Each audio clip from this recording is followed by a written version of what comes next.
മീശ വരുമ്പോഴാണ്.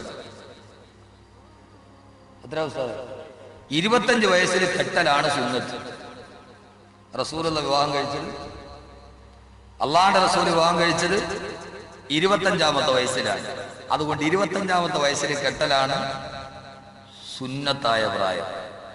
രക്ഷപ്പെട്ടല്ല, കാശ് എനിക്ക് തരണം.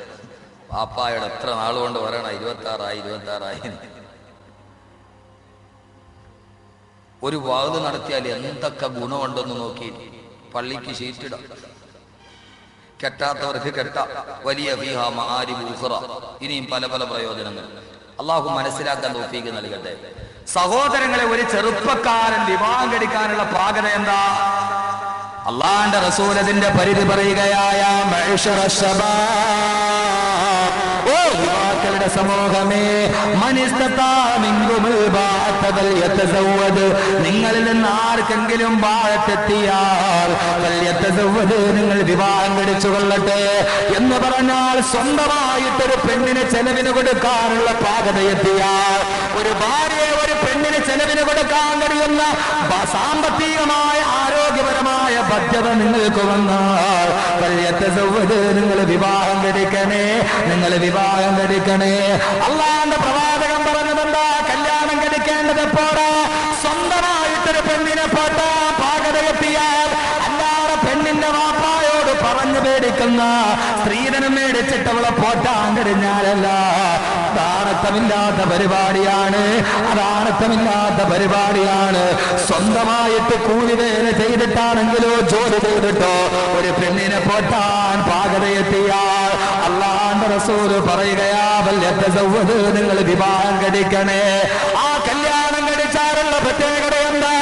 ഈ ലോകത്ത് വ്യഭിചാരമില്ലാതാകണമെങ്കിൽ, ഈ ലോകത്ത് മദ്യപാനമില്ലാതാകണമെങ്കിൽ, ഈ ലോകത്ത് കുടുംബ ബന്ധം നിലനിൽക്കണമെങ്കിൽ വിവാഹപ്രായമെത്തിയവൻ വിവാഹം കഴിച്ചേ പറ്റൂ. അല്ലാഹുവിന്റെ റസൂൽ പറഞ്ഞു ഇന്നഹു അഗള്ളുൽ ബസർ, അത് നിന്റെ കണ്ണുകൾക്കൊരു പരിചയാണ്, അത് നിന്റെ കണ്ണുകൾക്കൊരു പരിചയാണ്. നീ ഒരു വിവാഹം കഴിച്ചാൽ പിന്നെ വേണ്ടാത്തടത്തേക്ക് നീ നോക്കുകയില്ല, ആവശ്യമില്ലാത്തതിലേക്ക് നിന്റെ കണ്ണ് പാഞ്ഞു പോവുകയില്ല. നിന്റെ ഗുഹ്യസ്ഥാനത്തിന്റെ കൊട്ടാരമാണ്, നിന്റെ ഗുഹ്യസ്ഥാനത്തിന്റെ കൊട്ടാരമാണ്, നിന്റെ ഗുഹ്യസ്ഥാനത്തെ കവർ ചെയ്യുന്ന ആവരണമാണ് നിനക്കാവ്. ഇത് നിനക്ക് ഹറാമ് ചെയ്യാൻ തോന്നില്ല, വികാരത്തിലേക്ക് നിനക്ക് താല്പര്യം വരില്ലെന്ന് അള്ളാഹുവിന്റെ പ്രവാചകൻ നബി മുഹമ്മദ് മുസ്തഫ. അള്ളാഹുവിന്റെ റസൂൽ പറഞ്ഞു, ചെറുപ്പക്കാര് പ്രായമെത്തിയാൽ പെണ്ണ് കെട്ടിച്ചു കൊടുത്തോണം. ആ വിവാഹത്തിന് 2 ഗുണമുണ്ട്. ഒന്ന് കണ്ണിനെ സൂക്ഷിക്കും, മറ്റൊന്ന് ഗുഹ്യസ്ഥാനത്തിന് പരിചയമുണ്ടാകും.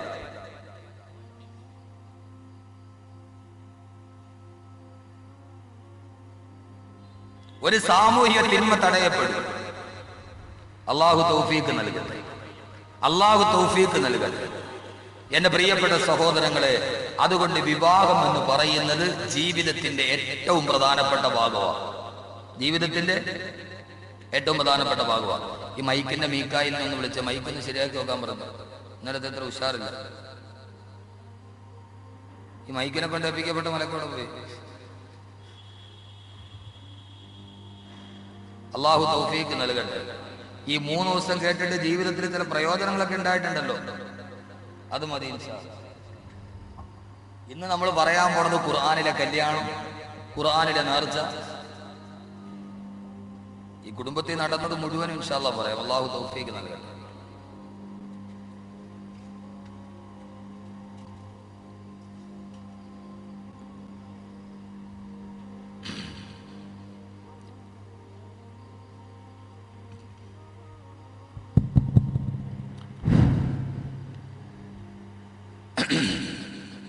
ശരിയാക്കിയ അവ സാധാരണയായി നമ്മുടെ നാട്ടിൽ വിവാഹം നടക്കാൻ വേണ്ടി തീരുമാനിച്ചു. നിങ്ങൾ ആദ്യം, ഞാൻ ഖുർആനിലെ കുടുംബം പറയുമ്പോൾ ഇതിനൊരു അടിസ്ഥാന തത്വമുണ്ട്. എല്ലാ കുടുംബത്തിന്റെയും തകർച്ച തുടങ്ങുന്നത് എവിടെയാ? ആ തകർച്ച തുടങ്ങുന്നത് എവിടെയാണെന്നറിഞ്ഞാൽ ഇനി ഞാൻ പറയുന്ന കാര്യങ്ങൾ കേട്ടോളീൻ. അള്ളാഹു അത് സൂക്ഷിക്കാൻ തൗഫീഖ് നൽകട്ടെ. നമ്മളൊരു വിവാഹം നടത്താൻ തീരുമാനിച്ചു. ആദ്യം നമ്മൾ ചോദിക്കുന്ന എന്താ? കെട്ടാൻ വരണ പുതിയാപ്പിളയ്ക്ക് സ്വന്തം പേരിൽ എന്തൊക്കെയുണ്ട്?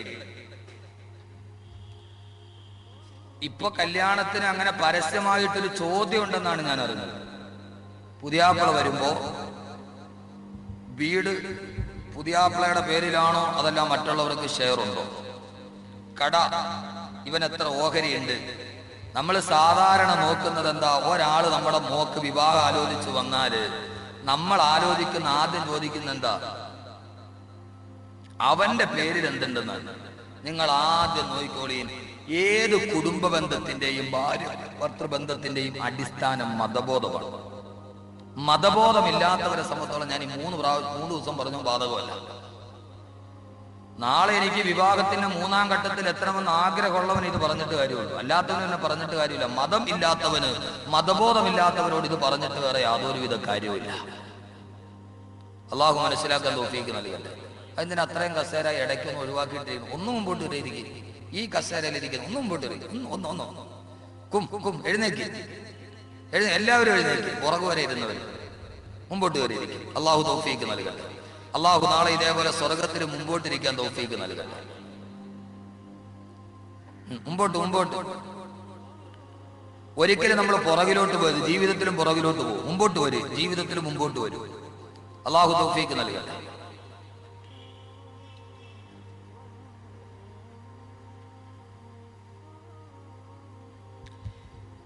ഈ ഞാനിനി പറയാൻ പോകുന്ന കാര്യങ്ങളൊക്കെ നന്നാകണമെങ്കിൽ, അറിയണമെങ്കിൽ എല്ലാത്തിന്റെയും അടിസ്ഥാനം മതബോധമാണ്. ഒരു പെണ്ണിനെ നമ്മുടെ മകളെ വിവാഹം ചെയ്യാൻ വരുമ്പോ ആദ്യം നമ്മൾ ചോദിക്കുന്ന എന്താ, അവന്റെ പേരിൽ എന്തൊക്കെയാണ്.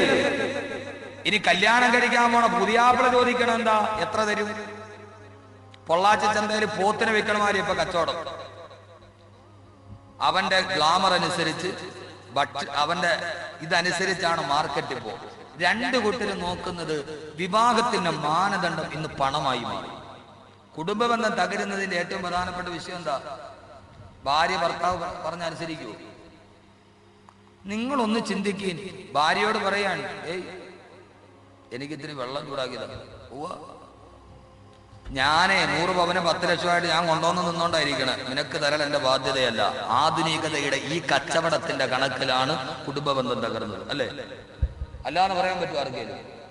ഭാര്യയുടെ ചിന്ത എന്താ, 100 പവനും ലക്ഷക്കണക്കിന് രൂപ എന്റെ വാപ്പയ്ക്ക് കൊടുത്തിട്ടാണ് ഇവ എന്നെ ചുമന്നുകൊണ്ട് കിടക്കണത്. അതുകൊണ്ട് ഞാൻ കൊണ്ടുവന്നതാണ് ഇവൻ വാരി ഉണ്ണണത്. എനിക്ക് ബാധ്യതയൊന്നുമില്ല. നിനക്ക് നിന്റെ കാര്യം, എനിക്ക് എന്റെ കാര്യം. ഇവിടെയാണ് ഭാര്യയും ഭർത്താവും തമ്മിലുള്ള ബന്ധം തെറ്റുന്നത്. അള്ളാഹു മനസ്സിലാക്കാൻ നല്ല ബോധം തരട്ടെ. പരസ്പര സ്നേഹത്തിന്റെ മുടിയടകളിൽ കൂട്ടി ഇണയ്ക്കപ്പെടേണ്ട പരസ്പര സ്നേഹം ലാഭത്തിന്റെയും നട്ടത്തിന്റെയും കൂട്ടിക്കിഴച്ചിലുകൾക്കിടയിൽ, ഞാൻ കൊണ്ടുവന്നതിന്റെയും നീ വാങ്ങിച്ചതിന്റെയും ലാഭനട്ട കണക്കുകളുടെ ഇടയിൽ കുടുംബ ബന്ധം തകരാറാകുന്നു. ഭാര്യ നമ്മളെ അനുസരിക്കാത്തതിന്റെ ഏറ്റവും പ്രധാനപ്പെട്ട കാര്യം എന്തുവാ? എനിക്ക് രാവിലെ ഒരു അത്യാവശ്യം ഒരു കല്യാണം, ഈ ഷർട്ടൊന്ന് തേച്ച് താന്നി, എനിക്കൊരു സ്വർഗമാണ് എനിക്ക് പോവാ. എന്റെ വാപ്പാന്ന ഷർട്ട് കാശിനാണിപ്പോ ഷർട്ട് മേടിച്ചിട്ടേക്കുന്നത്. ഇനിയിപ്പോ ഞാൻ അതുകൂടെ തേച്ചും കൂടെ തരാം. എന്റെ വാപ്പ തന്നതിന്റെ കഴിച്ചിലാണ് നീ മേടിച്ചത്. അപ്പൊ ഒരു ചെറുപ്പക്കാരന്റെ, എന്റെ പ്രിയപ്പെട്ട യുവാക്കളോട് ഞാൻ പറയാം, നിങ്ങൾക്കൊന്നും പറഞ്ഞില്ല എന്നുള്ളത്. ഇങ്ങനെ ഒരു സമൂഹം ഉണ്ടാകട്ടെ. നമ്മൾ ചോദിക്കുന്ന എങ്ങനെയാ? എനിക്ക് ഇപ്പൊ ചോദ്യം എങ്ങനെയാണെന്നറിയാം, സ്ത്രീധനം. എനിക്ക് കുറച്ച് കൂട്ടുകാരുണ്ട് ഒരു നാടിന്റെ പേര് പറയൂല. അപ്പോ ഞാനവിടെ ചെന്നപ്പോ എന്നോട് ചോദിച്ചു, ഉസ്താദ് എന്റെ നാടിന്റെ അടുത്ത്, എന്റെ നാട് ഇടുക്കി ജില്ലയാണ്, അപ്പൊ അതിന്റെ തൊട്ടടുത്ത് കോട്ടയം ജില്ലയിലെ പ്രധാനപ്പെട്ട ഒരു സ്ഥലം. ഉസ്താദ് ഇപ്പോ എന്റെ സുഹൃത്തുക്കൾ, എന്റെ കൂടെ സ്കൂളിൽ പഠിച്ചവരും എന്റെ സഹപാഠികളൊക്കെയാ. അപ്പൊ കൊല്ലം തിരുവനന്തപുരത്തൊക്കെയാണല്ലോ അല്ലേ ജോലി? ഞാൻ പറഞ്ഞു അതെ. അപ്പൊ അവിടെ പോകുമ്പോൾ നമുക്ക് പറ്റിയ ഒരു പെൺകുട്ടികൾ ഈ കൊല്ലം തിരുവനന്തപുരം ജില്ലയിലാണ് ഇത്രയും വലിയ സ്ത്രീധനം കൊടുക്കരുത്. വേറൊരിടത്തുമില്ല. ഞാൻ കഴിഞ്ഞ ദിവസം കണ്ണൂർ പോയി. കണ്ണൂര് ഞാൻ അവിടെ വെറുതെ ഇങ്ങനെ ചോദിച്ചപ്പോ കണ്ണൂരുകാരോട് വെച്ച് ഇവിടെ എങ്ങനെയാ സ്ത്രീധനമൊക്കെ? അവിടെ MBBS പാസ്സായ ഡോക്ടറിന് ഏറ്റവും കൂടുതൽ എല്ലാം കൂടെ 4 ലക്ഷം രൂപ. പണ്ടവും പണവും അച്ചാരവും വിചാരവും സർവ്വതും കൂടെ എത്രയാ? 4 ലക്ഷം രൂപ MBBS പാസ്സായ ഡോക്ടറിന്. നമ്മുടെ തിരുവനന്തപുരം കൊല്ലത്തോ ചുമ്മാ ഇരിക്കണ LMB ഇല്ല, LMB എന്ന് പറഞ്ഞാൽ ലോകമഹാവാളി, അവന് കൊടുക്കണ അച്ചാരം 4 രൂപ. ഒരു ജോലിയും കൂടി ഇല്ലാത്തവൻ അവനും വന്ന് ചോദിക്കണം എന്താ ഞെളിഞ്ഞു നിന്നിട്ട്? 3 പെണ്ണിനെ പ്രസവിച്ച മാതാപിതാക്കളുടെ കാര്യം കഷ്ടമാണ്. കിടപ്പാടം വിറ്റിട്ട് ആ 3 പേരെ ഇറക്കാൻ പറ്റുള്ളൂ. ഒരു നല്ല തലമുറ ഉണ്ടാകണം. അഹമ്മദ് കബീർ ഉസ്താദിന്റെ വഅദ് കേട്ടിട്ട് എന്നെ ഇഷ്ടപ്പെടുന്ന ധാരാളം ചെറുപ്പക്കാരുണ്ട് ഇവിടെ, എന്റെ പുറകെ വഅദ് കേൾക്കാൻ ഇങ്ങനെ നടക്കുന്നവര്. നിങ്ങളോട് ഞാൻ പറയാം, ഒരു കല്യാണം കഴിക്കുമ്പോൾ ഒരു ആദർശ സമൂഹമായിട്ട് നിങ്ങൾ മാറണം. അള്ളാഹു തൗഫീഖ് നൽകട്ടെ, അള്ളാഹു തൗഫീഖ് നൽകട്ടെ. പാവപ്പെട്ട പെണ്ണിന്റെ വാപ്പ പലിശയ്ക്ക് മേടിച്ചുണ്ടാക്കിയ പൈസ വെച്ചിട്ട് നമുക്കെന്തിനാ ഒരു കാറും ഒരു വീടും? പാവപ്പെട്ട പിതാവ്, പെണ്ണിന്റെ പിതാവ് പലിശക്കെടുത്തിട്ടാ തരുന്ന, കാരണം ഇല്ലെങ്കിൽ പെണ്ണ് വീട്ടിയിരിക്കും. അപ്പൊ അവന്മാരെന്നോട് ചോദിച്ചു, ഉസ്താദേ ഇവിടെ കല്യാണത്തിന് ആർഭാടം എന്തോ ഒന്നുകൊണ്ട് തീരുവോ? അവൻ അച്ചാരം കൊടുക്കണം, സ്വർണ്ണം ഇട്ട് കൊടുക്കണം, നാത്തൂന് വളയിടണം, അമ്മായിയമ്മയ്ക്ക് വളയിടണം. ഇതൊക്കെ കഴിഞ്ഞിട്ട് കെട്ടിക്കൊണ്ടുപോയതിനെ പിന്നെ പുറകെ അവന് സന്തൂക്കെട്ടിലും കൊണ്ടാ കൊടുക്കണം. അടുക്കള കാണല എന്തുവാ? പെണ്ണും ചെറുക്കനും പോയി കഴിഞ്ഞാൽ പുറകെ ഒരലമാര, ഫ്രിഡ്ജ്. ഇപ്പൊ അവസാനം കൊണ്ടുപോയി ഒരു വീട്ടിലുള്ള സർവ്വതും കൊണ്ടുപോകണം. എന്തൊക്കെ? അലമാര, fridge, washing machine, European closet അടക്കം കൊണ്ടുപോകണം അടുക്കളയ്ക്ക്. എന്തൊരവസ്ഥയാണിത്? അപ്പൊ അവരെന്നോട് പറഞ്ഞു, ഉസ്താദെ ഈ ഉസ്താദ് അവിടെ നമുക്കൊരു ആലോചന വല്ലതൊക്കെ കൊണ്ടുവരും. ഞാൻ പറഞ്ഞു, എനിക്കിന്ന് ബ്രോക്കറിന്റെ പണിയാണ്. അല്ല ഉസ്താദെ, അങ്ങനെ ഉസ്താദ് എവിടെയെങ്കിലുമൊക്കെ മംഗലപുരത്തൊക്കെ പോകുമ്പോൾ പറയൂല, നമുക്കൊരു പെങ്ങളുണ്ടല്ലേ, ഒരു മോളുണ്ടെന്ന് കെട്ടിക്കാൻ പറ്റിയ പുതിയാപ്പിള വല്ല ഉസ്താദിന്റെ കൂടെ ദീനീ ബോധമൊക്കെ ഉള്ളവര്.